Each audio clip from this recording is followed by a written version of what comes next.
Hello everyone, my name is Himanshu Saraswat and I am from Triple IT Sri City, which is situated in Andhra Pradesh. Okay, let me start today's mock test number 32 in mathematics portion. Here is our first question. Number of ways to seat 8 men and 8 women around a round table where one particular man and one particular woman always sit together and man and woman alternative is equal to. तो हमें पूछा गया है कि 8 mains हैं and 8 women है, तो उनको एक राउंड टेबल में बैठाना है। Just like that how that one particular women always sit together. Okay, man and women always sit together and man and woman also alternative. Then order of man and woman is just like that. First man, then woman, man, woman, man, woman, just like that. Okay.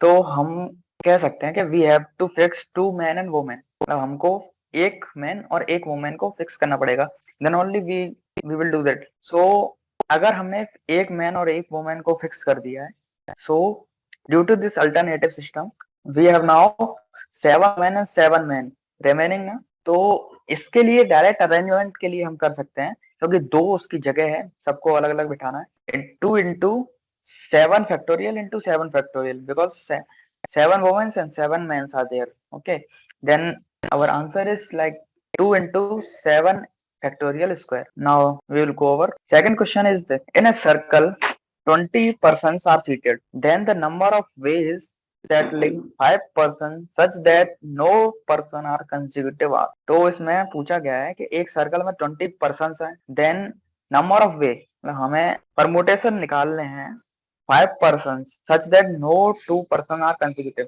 मतलब 5 person हैं, उनको इस तरह से बिठाना है ताकि वो कंसेक्यूटिव ना है।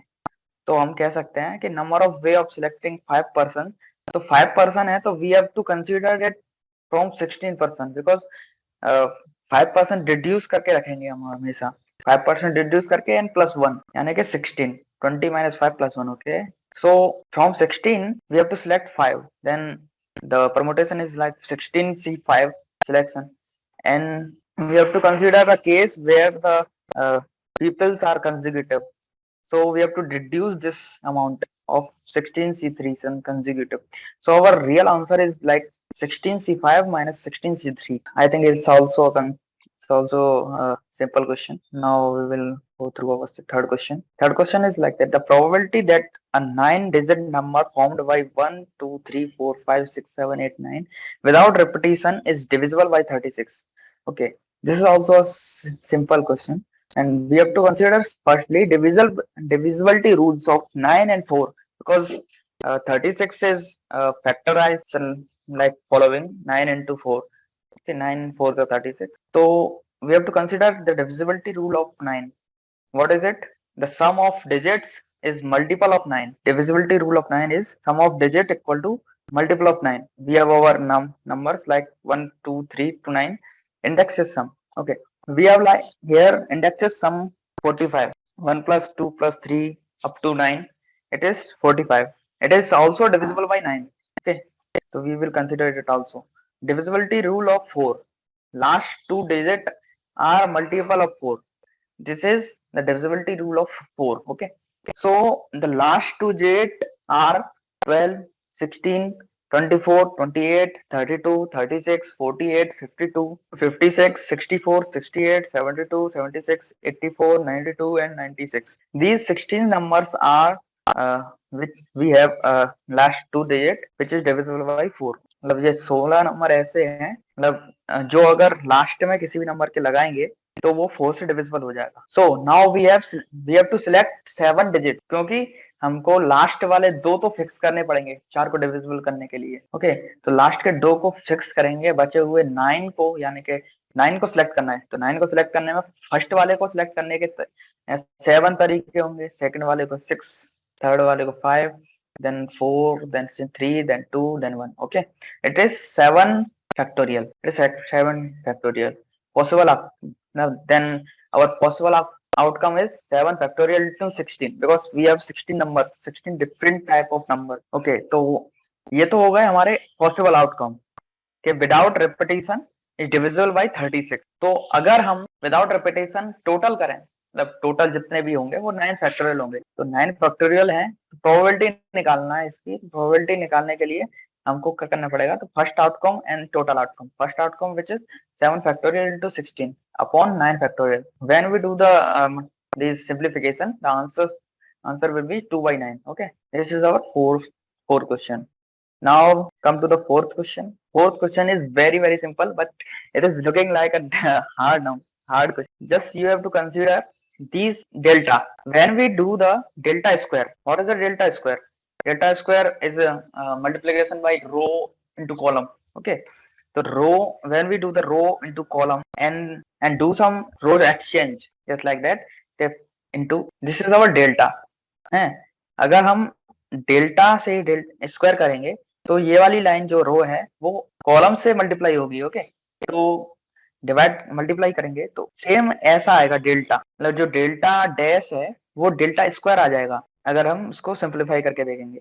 तो ये मैंने एक कंसीडर किया था, तो delta dash equal to delta square. So from here we have given the delta equal to 6 and we have to find delta dash. तो डेल्टा डैश क्या हो जाएगा, डेल्टा डैश हो जाएगा डेल्टा का स्क्वायर, यानी कि 6 into 6 which is 36। here we have answer 36। Okay, ये भी सिंपल क्वेश्चन हो गया। Next come to the fifth question. Fifth question is सब difficult, not we can not say it's difficult but it's some large। we have given a determinant equal to 0 and कुछ variables भी दिए जैसे x y। तो हमें निकालना है कि ये स्ट्रेट लाइन है किस तरह की है, y में एक्सिस, मतलब straight line parallel to y axis है या पैरेलल टू x एक्सिस है, या डायरेक्ट सिंपल एक स्ट्रेट लाइन है या सर्कल है। तो इसके लिए सबसे पहले हमें इसका डिटरमिनेंट निकाल लीजिए और कुछ नहीं। डिटरमिनेंट निकालने के लिए ये सिंपल जो अपना मेथड होता है, स्टैंडर्ड मेथड, यानी कि first into this multiplication, second into this multiplication, third into this multiplication. तो 3 into 16 minus 2y minus 4 10 minus 2x plus 2 5y minus 8x equal to 0। तो अगर हम इसको सिंप्लीफाई करेंगे we can see that we have y component and x component also।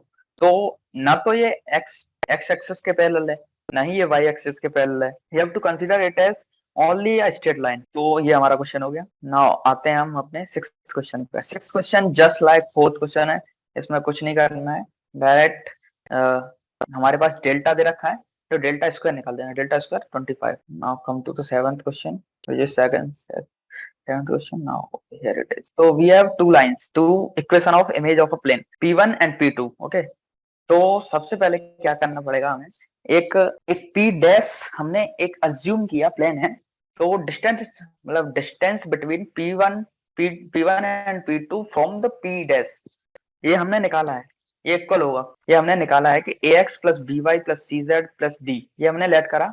एक P Z है, P मतलब X dash मान लीजिए एक प्लेन है, अपॉन में under root of A square plus B square plus C square equal to X plus Y plus Z plus 1 under root of 1 plus 1 that is under root of 3। तो ये हमारे पास हमने एक अपना इक्वेशन निकाल लिया है। तो लेट करते हैं कि under root of A square plus B square plus C square under root of root 3, ये कैसे आया, ये कैसे आया, ये जो डिनोमिनेटर है इसको हमने इधर मल्टीप्लाई किया और ये जो वाला नोमिनेटर था इसको यहाँ लिया, तो यानी कि ये हो गया के under root of A square plus B square plus C square upon root 3 equal to k. Okay, तो अब हमें के निकालना है। अब के निकालने के लिए क्या करना पड़ेगा हमें, के निकालने के लिए ये जो इक्वेशन थी हमने इसी को मैनिपुलेट किया है, मैनिपुलेट करके जो ये वाली इक्वेशन थी उसको हमने के से मल्टीप्लाई कर दिया है, जैसे ax plus B Y plus C Z plus D equal to K into X plus Y plus Z plus 1। Okay, तो इससे हमने कंपेयर करके A and B and C and D की वैल्यू निकाल ली है के फॉर्म में, that is 1 plus K minus 2 2 plus K minus. तो अब अगर हम पुट करते हैं ए बी और सी की वैल्यू इस इक्वेशन में विच इज के, तो हमें के मिलता है माइनस ऑफ 9/2, 9/2 मिला। और अब हमें निकालना पड़ेगा a b and c d. तो ए बी सी डी निकालेंगे तो ए आ जाएगा -7/2, बी आ जाएगा -13/2, सी आ जाएगा -15/2 and D is -15/2 also.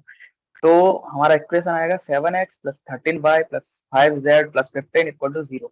Okay, unfortunately ये मैच नहीं कर रहा है क्योंकि शायद क्वेश्चन में थोड़ा गड़बड़ है या फिर आंसर में थोड़ा गड़बड़ है, but my answer is right. Come to the eight, a line crosses the YZ plane at 0, 5, 2 and passes through the point 4, 1A and 2, B2, then find the value of. तो इसका मैंने सॉल्यूशन नहीं लिखा है बिकॉज ये बहुत simple question है क्योंकि देखो फाइव एक प्लेन है हमारे पास YZ प्लेन, एक लाइन क्रॉस कर रही है YZ प्लेन को इस कोऑर्डिनेट पे 0, 5 and 2 and passes through the point. उसके बाद यही लाइन 4, 1A एंड 2, B2 से भी पास कर रही है. Then we have to find the this equation where the A and B are there.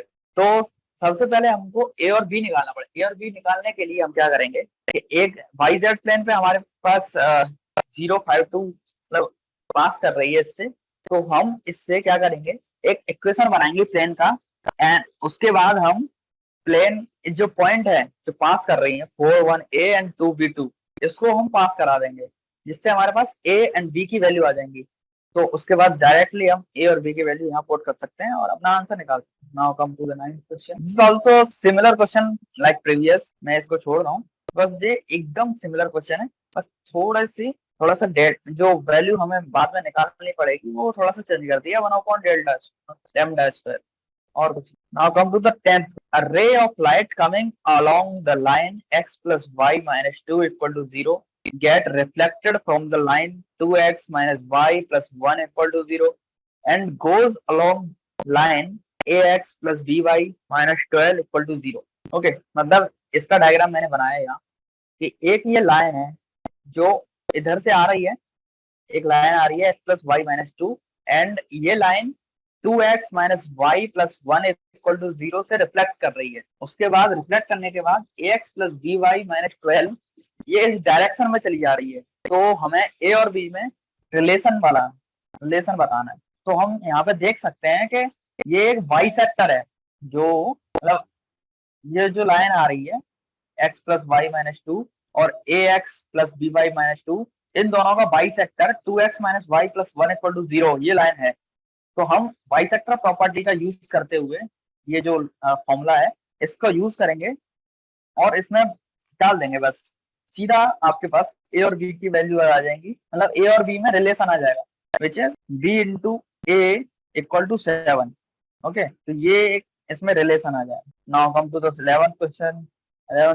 I am bypassing it. Now come to the 12th question is very simple. If the vertices of ABC triangle है, ये एक triangle है ABC are A minus 3,2, B minus 2,1 and C.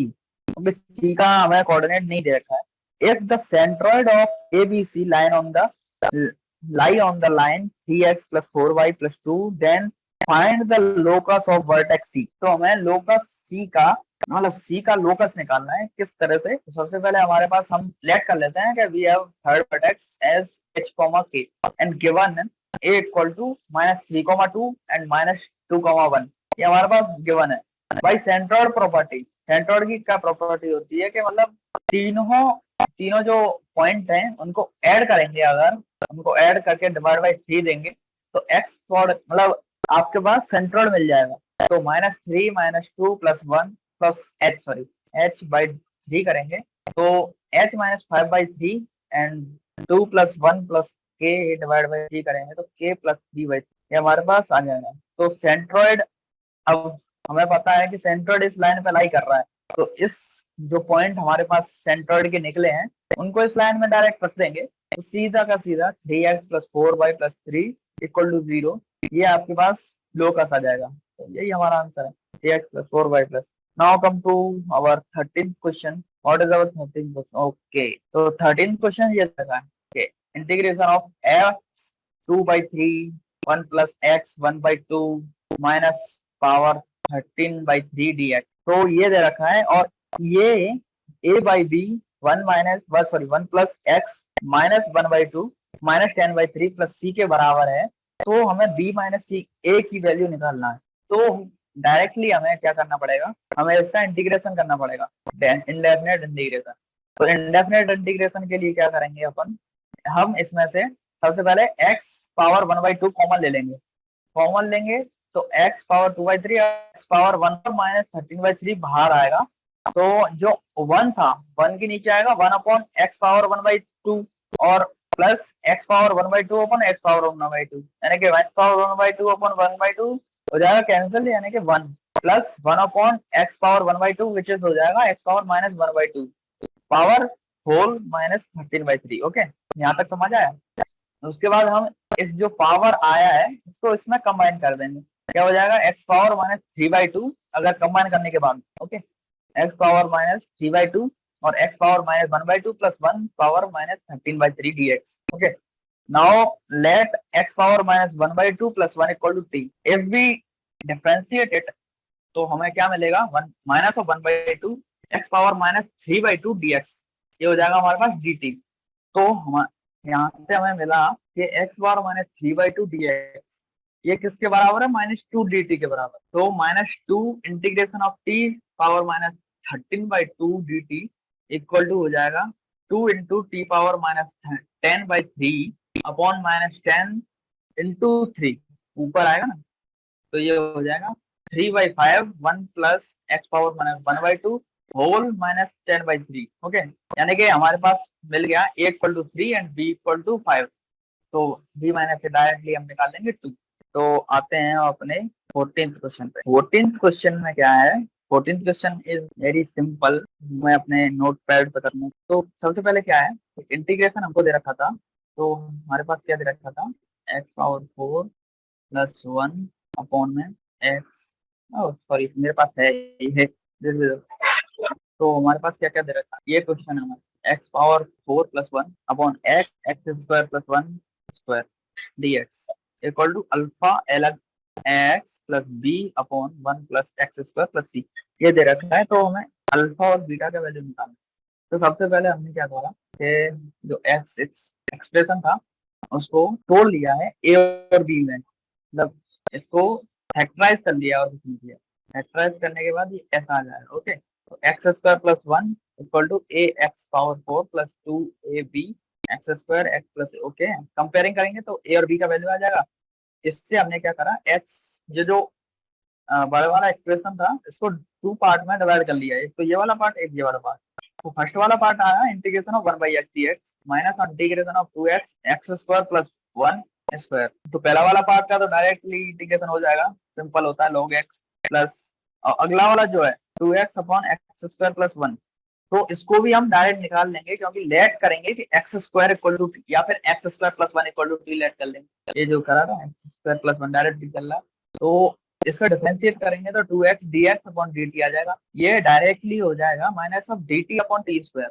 अब इसका तो हम निकाल जानते ही है, log x plus 1 upon T plus C. Okay, तो ये हो जाएगा directly log x plus 1 upon 1 plus X square plus C. तो यहाँ से हमें ए अल्फा और बीटा का वैल्यू मिल जाएगा which is 1 and 1। Now come to the 15th question। तो 15th question also, तो हमें ये मैं नोट पैड करूँ, हमें क्या दे रखा है, मतलब एक ये एक्सप्रेशन दे रखी है इंटीग्रेशन ई power x f x minus F dash x D है, ये एक्सप्रेशन दे रखी है। तो हमें क्या कुछ निकालने पड़ेंगे इसकी एक्सप्रेशन। ओके, तो ये निकालना है अपन को, integration of e power F x D x. तो इसके लिए हमें क्या करेंगे, सबसे पहले हम इसको हम 2 पार्ट में डिवाइड कर लेंगे। मतलब ये जो कॉमन पार्ट है ना, ए ई पावर एक्स कॉमन ले रखा था, इसको हम 2 पार्ट में डिवाइड कर देंगे। एक पार्ट हो जाएगा ई पावर एक्स एफ एक्स, एक पावर ये हो जाएगा एक पार्ट, और डीएक्स तो आता ही है, DX minus E power x F dash X. ये हमारे पास मैंने अलग अलग कर लिए। तो अभी क्या है हमारे पास, क्या दे रखा था कि ई इक्वल टू, मतलब मैं क्वेश्चन को दिखाऊं एक बार आपको। ये हमारे पास अल्फा, मतलब जो भी है ये दे रखा था डेल्टा है, ई पावर एक्स एफ एक्स ये इसके बराबर दे रखा था। ओके, तो क्योंकि we know that d power d of e power x f x equal to e power x f x plus, मतलब ये एक मल्टीप्लिकेशन रूल होता है किसी भी इंटीग्रेशन करने का या फिर डिफरेंशिएशन करने का। ओके, तो ये हमारे पास दे रखा है, जो हमारे पास डेल्टा एक्स के बराबर है, ये हमारे पास गिवन है। तो और जो सेकंड इक्वेशन थी जो हमने पहले ये करा है, वो भी ई पावर एक्स इक्वल टू मतलब ई पावर एफ एक्स के बराबर दे रखा है। तो इक्वेशन 1 और 2 से हम निकाल लेंगे directly E power integration of e power x f x D x equal two of 1/2 delta x plus E power x f x. ये हम डायरेक्टली निकाल, यानी कि अपना आंसर क्या हो जाएगा, अपना आंसर हो जाएगा कौन सा। Now come to the 16 question. 16 question is also very simple. तो आते हैं इस क्वेश्चन पे। ओके, तो इस क्वेश्चन में क्या दे रखा है कि let f x equal to एक बड़ी सी एक्सप्रेशन दे रखी है और डी ऑफ डी एक्स निकालना है। F dash x at x equal to pi is equal to, मतलब एक्स इक्वल टू पाई पर ये जो हमारा एक्सप्रेशन है वो निकालना है बस। ठीक है, तो इसके लिए हम क्या करेंगे, सिंपली क्या है कि मतलब एफ ऑफ इनवर्स हमारे पास क्या दे रखा है, f of inverse of b equal to हम लिख सकते हैं ऐसे, अगर डैश में डैश ऑफ ए, ये हम लिख सकते हैं। If a b is a point on graph of y equal to f x, तब हम वाई इक्वल ऐसे लिख सकते हैं। Now b equal to pi पर देखना है, तो पाई इक्वल टू क्या हो जाएगा, पाई इक्वल टू हो जाएगा 2a minus pi whole cube plus 2a minus cos a according to the question. तो यूजिंग हिट एंड ट्रायल, तो वी कैन फाइंड ए की वैल्यू। ए की वैल्यू क्या आ जाएगा, pi by two. Hit and trial method से direct pi का value मतलब सॉरी ए का वैल्यू पाई बाई टू आ जाएगा। ओके, तो ए का वैल्यू हम मतलब जो इसमें रखेंगे, जो हमारी ये वाली इक्वेशन थी, F of inverse of one sorry inverse of dash equal to 1 upon F dash X. Okay, तो F of inverse of pi equal to 1 upon F dash of pi by two. Okay, ये हमारे पास आ गया है। Okay, तो हम इसको F X को direct इस इक्वेशन में रख के ए की वैल्यू रख के 6 into 2x minus pi square plus 2 plus sine X ये निकाल लेंगे। ओके, डिफरेंशिएट करने के बाद तो F dash of pi by two क्या आ जाएगा, F dash of pi by two आ जाएगा 6 pi minus pi whole square plus 2 plus sine pi by two. तो इससे डायरेक्टली हमारे पास वैल्यू आ जाएगा 2 प्लस 1 3 होता है, तो डायरेक्टली 1/3 वैल्यू आ जाएगा। ओके, 1/3 हम लिख सकते हैं 1/3 या फिर 0.333। अब आते हैं 18th क्वेश्चन। 18th क्वेश्चन क्या है, सबसे पहले पढ़ लेते हैं। The equation of curve lying in the first quadrant such that the portion of the x-axis cut off between the origin and tangent at any point P is equal to the ordinate of P is where C is an arbitrary constant। तो सबसे पहले हम इसकी equation बना लेंगे। तो y minus y dash, मतलब y dash एक पॉइंट है, तो y dash of x straight line का इक्वेशन क्या होता था, y minus y dash equal to tangent which is dx x minus x dash. Okay, तो ये तो अब हम पुट कर रहे हैं y equal to 0। Okay, y equal to 0 put करेंगे तो क्या आएगा, minus of y dash equal to D Y D X X minus x dash. Okay, तो D Y D X by D Y क्या आ जाएगा, minus of X Y equal to -1 linear differential equation है। तो D Y by D X P equal to Q, और जहां पर I F integrating factor क्या होता है, ई power integration of P D X which is E power L N Y inverse equal to 1/y। Okay, तो integrating factor 1/y आ गया, तो x upon Y equal to integration of 1 upon Y into X minus 1 plus C. Okay, तो x upon Y क्या हो जाएगा, minus of L N Y plus L N C. Okay, तो E power x upon Y equal to क्या हो जाएगा, C by Y, क्योंकि L मतलब लॉग की प्रॉपर्टीज होती हैं, तो लॉग की प्रॉपर्टीज के हिसाब से एल एन जो वाई सी है ना, वाई बाई सी हो जाएगा। ओके, तो C equal to Y E power X हो जाएगा, तो C equal to Y E power X upon Y. Nineteen question पे आते हैं, डेरिवेटिव। ओके, तो for any natural number we can write return as. Okay, तो n equal to अपने पास एक्सप्रेशन है, तो इस एक्सप्रेशन को हम मतलब for natural number we can write like that 3m plus 1 and 3m plus 2, m belongs to whole number। okay, so when n equal to 3m, तो 3m रखेंगे तो sn का वैल्यू निकल जाएगा which is divisible by 3, क्योंकि 3 हम common ले सकते हैं हर किसी में से। अगर हम 3m plus 1 रखेंगे तो 3m plus 1 रखेंगे तो क्या यहाँ पे रखेंगे, ये तो 3 से कॉमन ही है, तो 3 तो डिविजिबल पहले वाला ये वाला पार्ट तो है ही। अब ये वाला पार्ट चेक करना है कि ये डिविजिबल बाई 3 है कि नहीं। n into n square plus 5, इसमें 3 प्लस 1, ये m प्लस 1 रखेंगे तो ये एक्सप्रेशन आएगा which is also divisible by. अगला चेक करते हैं, n equal to 3m plus 2 रखेंगे। फाइनली वी कंसीडर मतलब we find that it is also divisible by 3, so we can say that it is divisible by 3। ये थोड़ा सा JEE वाले concept होते हैं, ये आपको क्वेश्चन को देख के अंदाजा लगाना पड़ता है कभी कभी। तो tn इक्वल टू क्या दे रखा है हमारे पास, 3 अपॉन, मतलब सीक्वेंस है 3 upon 1 square upon 1 square plus, ऊपर क्या हो रहा है 2 और 1 से स्टार्ट हो रहा है 2n प्लस 1, नीचे क्या हो रहा है सिग्मा ऑफ n स्क्वायर हो रहा है। ओके हर बार, तो इससे हम इसका tn निकाल सकते हैं 2n plus 1 upon sigma of n square. Sigma of n square का हमें फॉर्मूला पता है कि 2n plus 1 2n plus 1 cut जाएगा, 6 upon n plus n into n plus 1 बचेगा, तो 6 अपॉन n, इसको मतलब 2 पार्ट में डिवाइड कर लेंगे, 6 upon n minus 6 upon n plus 1। तो tn n 1 to 20 निकालना है ना, 20 टर्म्स के लिए, 6 upon 1 minus 6 upon 2 minus 6 upon 2 minus 6 upon 3, मतलब इसको अपन अगर फैलाए हैं पूरा सीक्वेंस को, ये क्या है फर्स्ट, मतलब फर्स्ट और लास्ट को छोड़ के सब आपस में कट जाएंगे, सब आपस में कटेंगे तो लास्ट में बचेगा 6 अपॉन 1 माइनस 6 अपॉन 21। तो इसमें से 6 अपन कॉमन ले लेंगे तो 1 माइनस 21 यानी कि 6 अपॉन 21 यानी कि 120 21। तो हमको क्या दे रखा था k अपॉन 21 है, तो k निकालना है, तो k निकालेंगे तो राइट 120 आ जाएगा, 120 अपॉन 21 था तो 120 इसका आंसर आ जाएगा। अब आते हैं अपन अपने नेक्स्ट क्वेश्चन, नेक्स्ट क्वेश्चन भी मैंने कर रखा है।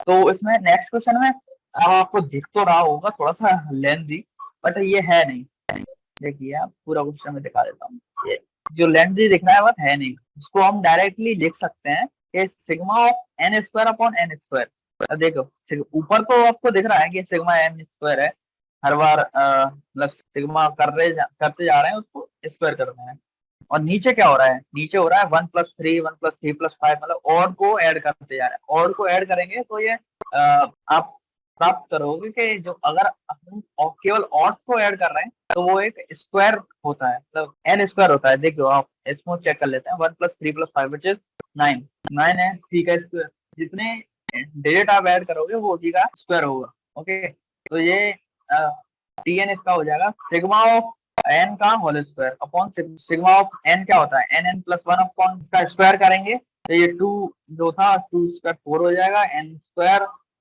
N plus 1 whole square upon n square, तो एन स्क्वायर से एन स्क्वायर कट गया, n plus 1 whole square upon 4 बचा, तो टी अपन को निकालना क्या है, if 7 term is k then k by 4 निकालना है, 7 टर्म निकालेंगे तो एन की जगह 7 रख देंगे, 7 प्लस 1 अपॉन 4 यानी कि 8 square upon 4 which is 64 by 4 16, क्या आ गया 16 आ गया के, तो हमको क्या निकालना के बाई 4 निकालेगा 4। ओके, तो होगा 4। अब आते हैं अपने नेक्स्ट क्वेश्चन 22। तो ये वाला क्वेश्चन बहुत ज्यादा सिंपल, बहुत ही ज्यादा, मतलब 1 A B and 4 is an harmonic.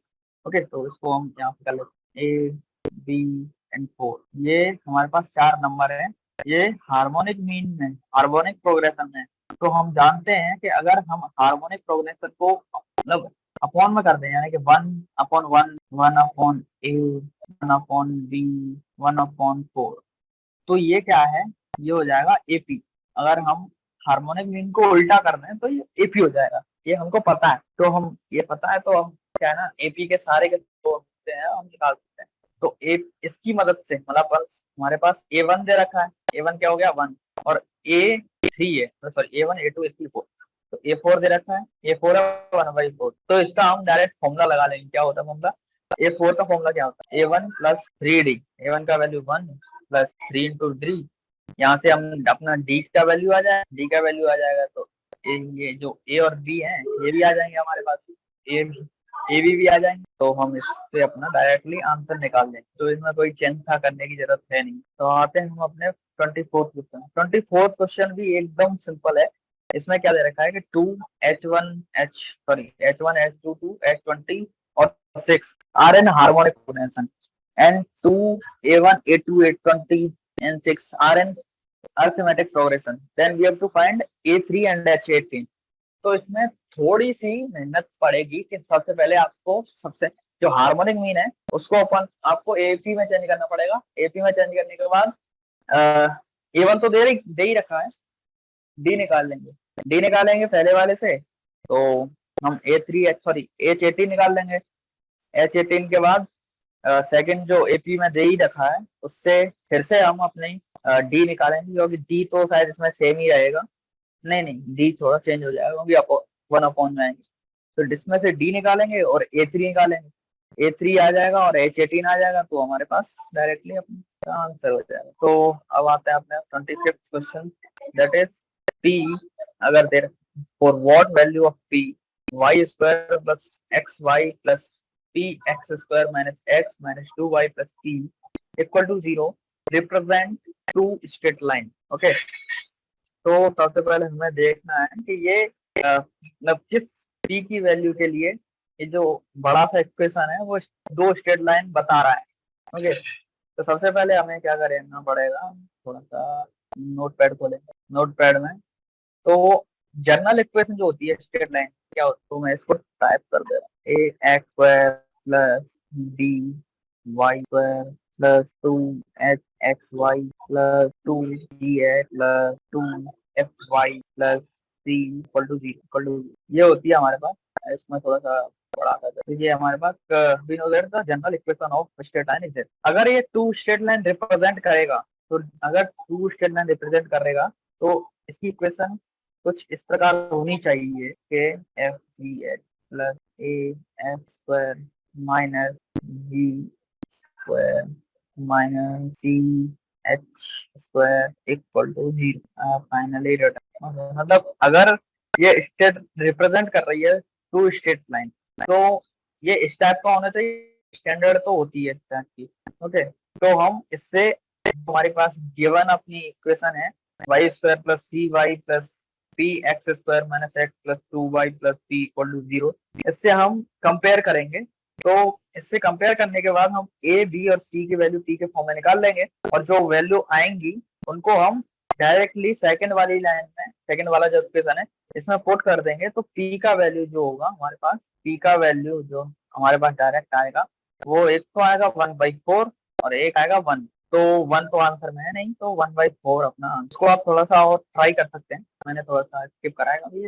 Now come to the 26th question, शायद मैंने कराया। Distance between the parallel line. Parallel line क्या रहता है कि 9x² plus 24xy plus 16y² minus 13x minus 40y minus 70 equal to 0। Okay, तो हम इसे टू स्ट्रेट लाइन के मल्टीप्लिकेशन की फॉर्म में लिख सकते हैं, यानी कि ax plus by plus c ax plus by plus c2 equal to 0।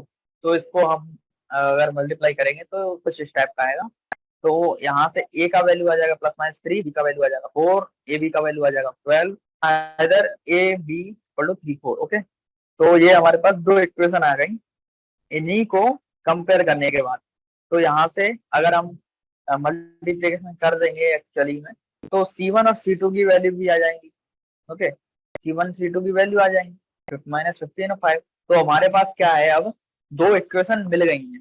Lines are 3x plus 4y minus 15 equal to 0 और 3x plus 4y plus 5 equal to 0। तो हम डायरेक्टली फॉर्मूला लगा देंगे डिस्टेंस बिटवीन टू लाइन्स का। Distance between two lines का formula क्या होता है, C2 minus C1 under root of a square plus b square, यानी कि 5 minus of -15 upon under root of 3 square plus 4 square, यानी कि 20 अपॉन में 5 यानी कि 4। ये क्वेश्चन भी हो गया। अब आते हैं अपने 27th क्वेश्चन पे। 27th क्वेश्चन शायद, तो वी हैव टू इक्वेशन, ये है ना।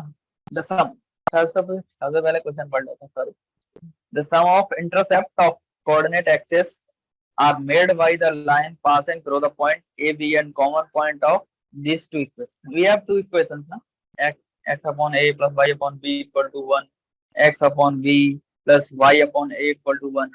ओके, तो सबसे पहले हम क्या करने वाले हैं कि जो फर्स्ट वाली इक्वेशन है उसमें 1/a से मल्टीप्लाई करें, सेकंड वाली इक्वेशन में 1/b से मल्टीप्लाई करके दोनों को सब्सट्रैक्ट कर दें। ये थोड़ा सा मेरी ट्रिक है कुछ क्वेश्चंस की, अगर कुछ नहीं होता तो मैं ऐसे ही करता हूँ। X upon a square minus y upon a b minus of x upon b square plus y upon a b करेंगे तो equal to one by a minus one by b. So we can find easily x value. अब x की value को first equation में रखेंगे तो Y का value भी आ जाएगा। वाई की वैल्यू फिर से सेम आएगी, a b upon a plus b. Okay, तो यानी कि हमारे पास एक्स और वाई की वैल्यू है, मतलब एक कोऑर्डिनेट है ए बी के फॉर्म में। Okay, so equation of straight line, equation of straight line क्या होती है?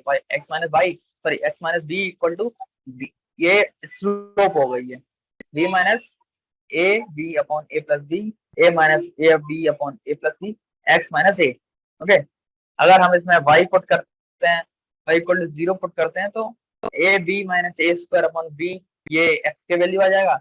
अगर x इक्वल टू 0 पुट करते हैं तो y equal to a b square minus B square by b, ये आ जाएगा। ओके, अब फिर दोनों का सम निकालना है, दोनों का सम निकालेंगे तो 2ab माइनस ए square minus B square upon B आ जाएगा equal to minus of 1 by B A minus B, ये होल स्क्वायर आ जाएगा। मतलब इसको हम इस तरह से लिख सकते हैं, क्योंकि किसी भी ऑप्शन में मतलब ऑप्शन दे ही नहीं रखे इसके, तो हम इसको वेरीफाई नहीं कर सकते, बट आंसर यही है। तो अब हम आते हैं अपने नेक्स्ट क्वेश्चन 29। और 29 क्वेश्चन शायद से इस दुनिया का सबसे सिंपल क्वेश्चन हो, अगर मैं कैसे शायद मुझे लग रहा है, या फिर तो डिटर्मिनेंट क्या है? 1/2 3/4 1 माइनस 1/2 3/4 1 और माइनस 1/2। तो अब डायरेक्टली अगर आप इसका स्क्वायर कर देते हो तो स्क्वायर करने के बाद आपके पास आइडेंटिटी आ जाएगा डायरेक्ट। अगर इसको आप सिंपल स्क्वायर कर दो, और एक बार जब ये आइडेंटिटी आ गया तो क्या होगा? मतलब हमने स्क्वायर कर दिया तो बचा क्या था? ए पावर 50 बचा। ओके, ने हमको निकालना था ए पावर 100, तो ए पावर 98 बचा। ओके, तो ये भी इवन नंबर है, तो इसी को हम केवल इसी को हम मल्टीप्लाई करते हैं। अगली जब वो एंड में आएगा, ए पावर 100 पे जाएगा, तो ये फिर से आइडेंटिटी आएगा सीधा का सीधा वैल्यू 1, आइडेंटिटी का वैल्यू 1। सम ऑफ एलिमेंट्स निकालें तो सम ऑफ एलिमेंट्स हो जाएगा 2, क्योंकि 1 1 और 0 0 होता है। अब लास्ट क्वेश्चन। ओके, तो लास्ट क्वेश्चन है the number of 3/3 matrix with entries 0 1 2 such that the sum of diagonal elements of m t m, मतलब m of transpose of m is 5 r। Okay, तो सबसे पहले हम m को late कर लेते हैं। m को लेट कर लेते हैं, a b c d e f g h और i। ये m को लेट कर लिया तो m ट्रांसपोज ऑफ m जब हम करेंगे, यानी कि मल्टीप्लीकेशन कर देंगे दोनों का, बस ट्रांसपोज लेने के बाद, तो हमें s मिलेगा, जो सम मिलेगा वो कुछ स्टेप का मिलेगा, a square plus b square c square plus d square up to i square तक। तो ये क्या है? हमारे पास 5 दे रखा है, मतलब जो आएगा ना पूरा सीक्वेंस, उसका वैल्यू डायरेक्टली 5 दे रखा है। तो ऐसी वैल्यू 5 कब हो सकती है? 5 हम मतलब किसी भी मतलब चीजों का स्क्वायर हम 5 कैसे निकालेंगे? कुछ ही इसकी कंडीशंस होगी। सबसे पहले एक केस होगा जिसमें कोई भी एक पॉइंट, मतलब एक वैल्यू एलिमेंट 2 हो और एक हो 1, तो ये हो सकता है। या फिर सारे के सारे 5 एलिमेंट 1 1 1 1 1 हो, तब ये हो सकते हैं। मतलब हमारे पास केवल 2 केस हैं। तो पहले वाले केस के लिए सबसे पहले मतलब 9c2 और इंटू 2 फैक्टोरियल, ये पहले फैक्टोरियल के लिए वैल्यूज आ गई, यानी कि 72 पहले केस के लिए। और सेकंड केस है क्या कहा है? 9c5 कर दे रहा है, मतलब 9 जो वैल्यू थी a b c d f g h i, उनमें से 5 को सिलेक्ट कर लेना, 5 को 1 दे देना, तो ये क्या आएगा? 126। तो इन दोनों को ऐड करेंगे तो 198 आ जाएगा। ओके, ऐड करेंगे तो 198 आए। तो ये आपके हो गए सारे। Maybe we will see our chemistry. तो आज के लिए बस इतना ही रखते हैं। Thank you.